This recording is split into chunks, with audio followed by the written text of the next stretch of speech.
আমরা মুসলমান, আমরা ইমানদার, আমাদের আল্লাহ আছেন, আমাদের নবী আছেন, আমাদের কোরআন আছে, আমাদের ধর্ম আছে।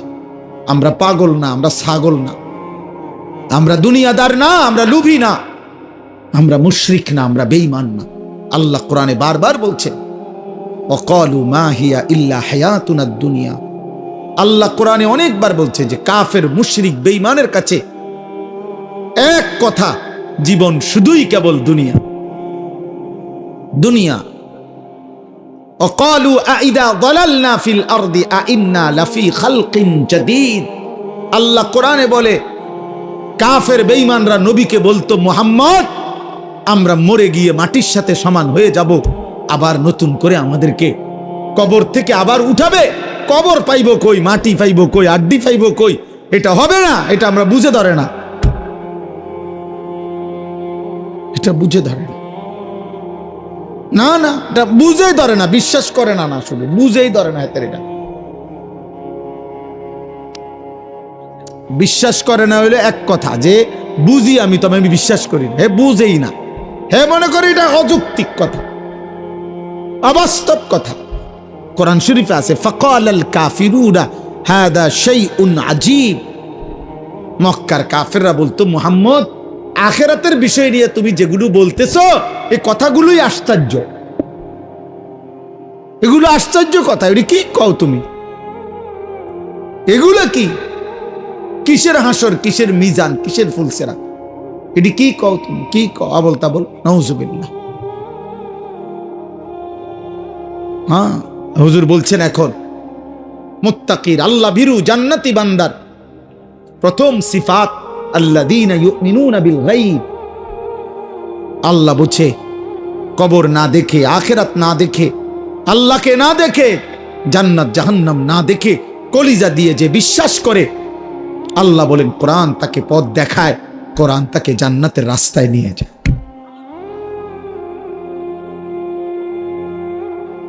আমি এজন্য অনুরোধ করলাম, আমার কথা অল্পই, আমি শুধু মনে করাই দিলাম আখিরাত। দুনিয়া বুঝানোর মতো লোকের অভাব নাই বাবা। এখান থেকে আপনি শুধু বলেন, এইখানে এখন দাঁড়াইয়া শুধু বলবেন যে আমি দেবিদ্বার জামু, শহরে দেবিদ্বারে কেমনে জামু, দেখবেন আপনাকে বুদ্ধি দিবার জন্য 1000 লোক পাইবেন।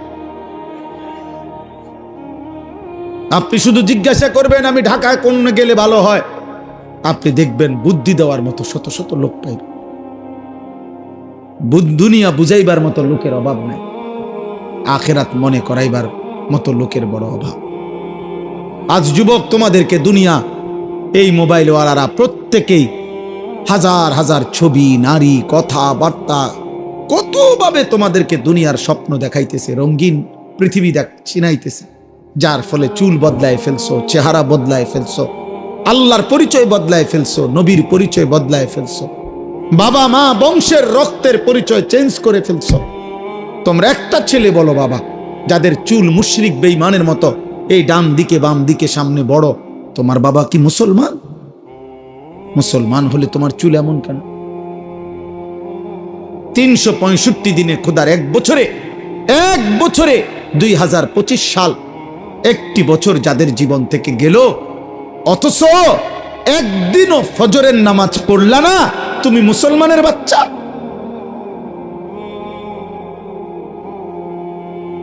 মুসলমানের বাচ্চা এত বড় নিকৃষ্ট হয়, একদিনও নামাজ পড়বে না? আহা, আফসোস।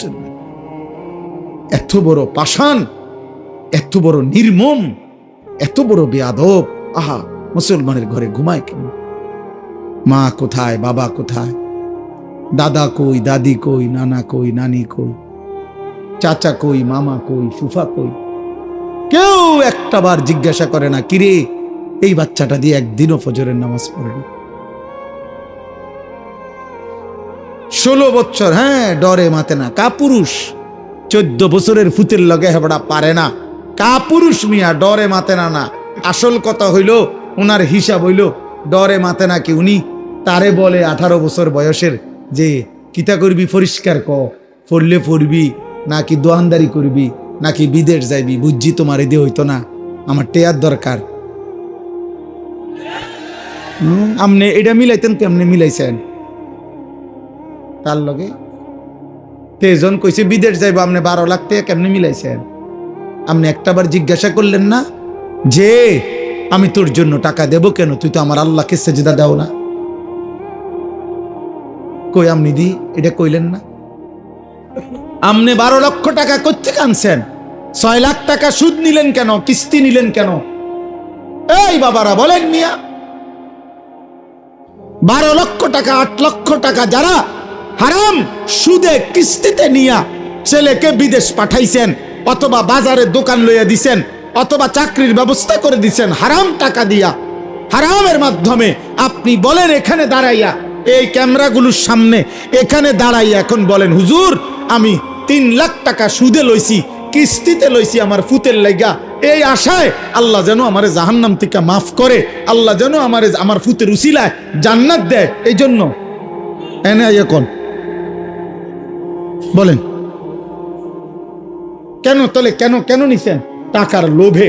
আমনেও লুবি, আমনের ফুতেও লুবি, সম্পদের লোভে, টাকার লোভে, দুনিয়ার লোভে আপনি বুড়া হইছেন, কিন্তু আখেরাত মনে পড়ে নাই। বলেন না তো আপনি এখানে কর দাঁড়াইয়া বলেন, প্রতিবাদ করেন, এখানে আসুন এখন বলেন কেন হারাম নিছেন? গত 30 বছর ধরে ওজনে কম দিছেন কেন? আখেরাতের আশায়। কথা বলেন না কেন? আজকে 10-20 বছর ধরে কিস্তি নিচ্ছেন কেন? আখেরাতের আশায়। তাহলে আপনি বয়স্ক লোক, আপনি আখেরাত ভুললেন কেন? আপনি ফুলার বাপ, আপনি আখেরাত ভুললেন কেন?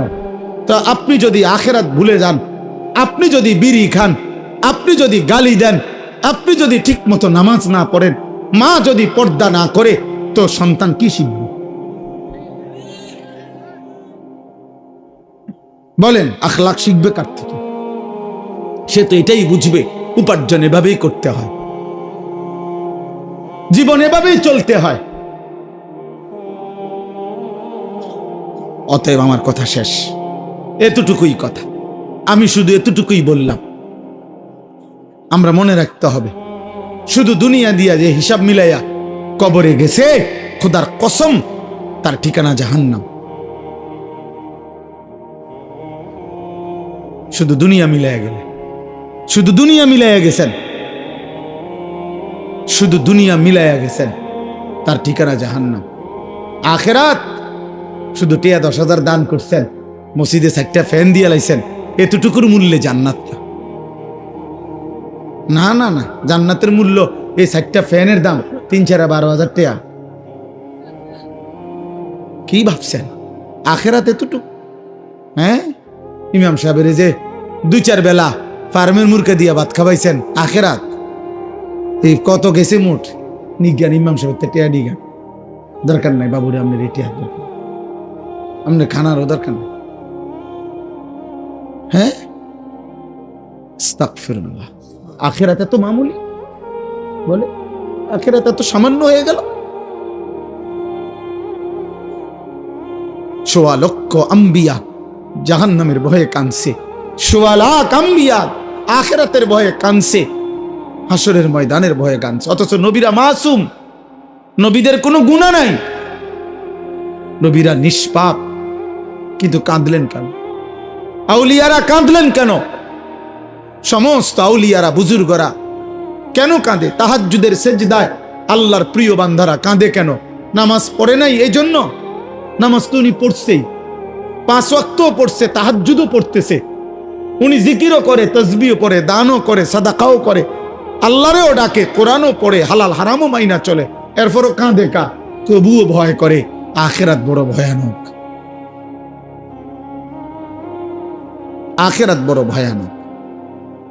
অতএব আমরা প্রত্যেকে ইনশাআল্লাহ, কিশোর ভাই, যুবক ভাই, তোমার কাছে বলে গেলাম, আমরা এটা ইয়াকিনের সাথে বিশ্বাস করি, হেদায়েত, ফয়সালা, পরিবর্তন আমার হাতে না, কোনো বক্তার হাতে না, কোনো নবীর হাতে না, কোনো পীরের হাতে না, কোনো আলেমের হাতে না। খোদার কসম, পরিবর্তন, হেদায়েত জিন্দিগি জান্নাতমুখী, এটা আল্লাহর ফয়সালা। কার ফয়সালা? আমরা শুধু বলে যাই, আমরা শুধু মাইক দুয়ারে দুয়ারে ফেরি করি, আমরা শুধু বলতে থাকি, যেখানে যেদ্দুর সুযোগ পাই আল্লাহর কথা বলতে যাচ্ছি, কিন্তু ফয়সালা কার হাতে? আল্লাহ আমাদেরকে কবুল করে, আল্লাহ তাআলা তৌফিক দান করে। চলেন এবার এই আয়াতগুলোর তর্জমা শুনেন, তাইলে এই কথা শেষ। এই যা বলার বলে ফেলছি। আল্লাহ তাআলা বলতেছেন সূরা ইউনুস 10 নম্বর সূরা 11 নম্বর পারা। আল্লাহ তাআলা বলেন, যাদের মধ্যে 4টি মন্দ অভ্যাস, তাদের ঠিকানা নিশ্চিত জাহান্নাম।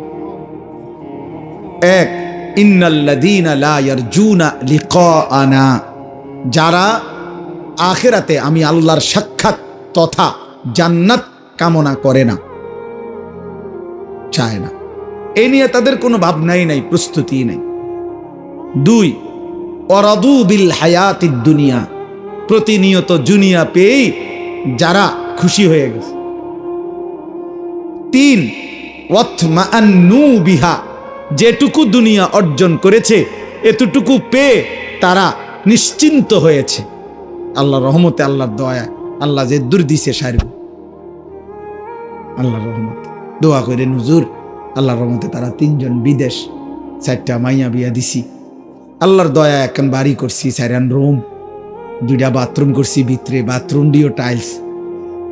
হ্যাঁ, আল্লাহর রহমতে আমনগো দোয়া হুজুর রাস্তার লগে কত জায়গা লইছি, ব্যাংকও আল্লাহর দয়া, আল্লাহর রহমতে 1,10,000 টাকা জমাইছি। আর কি, এই অল্প এই বয়সে আল্লাহ অনেক দিছে, অনার আর কোনো টেনশন নেই। এই যে নিশ্চিন্ত, দুনিয়া পেয়ে কি হয়ে গেছে? নিশ্চিন্ত, আর কোনো টেনশন নেই। আর শুধু টেনশন আছে 2-1 জন বুড়া মিয়ার, ওই নাতিগারে যদি বিয়ে করে থাকত। হ্যাঁ হ্যাঁ, কিছু বুড়া আছে মরে না এই আশায়, নাতিগার বউরা যদি চাইতে থাকতাম, কারণ উনি জানে কবরে ওনারে জিজ্ঞাসা করবে আপনার নাতির বোন নাম কি।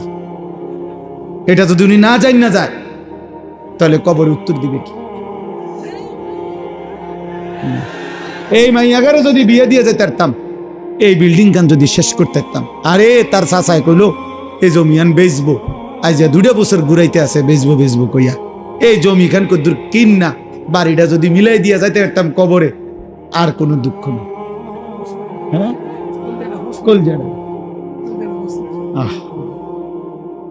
দুনিয়া মিলাইয়া নিশ্চিন্ত।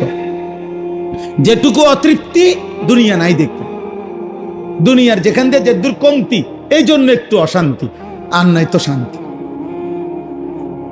ওয়াল্লাযীনা হুম আন আয়াতিনা গাফিলুন।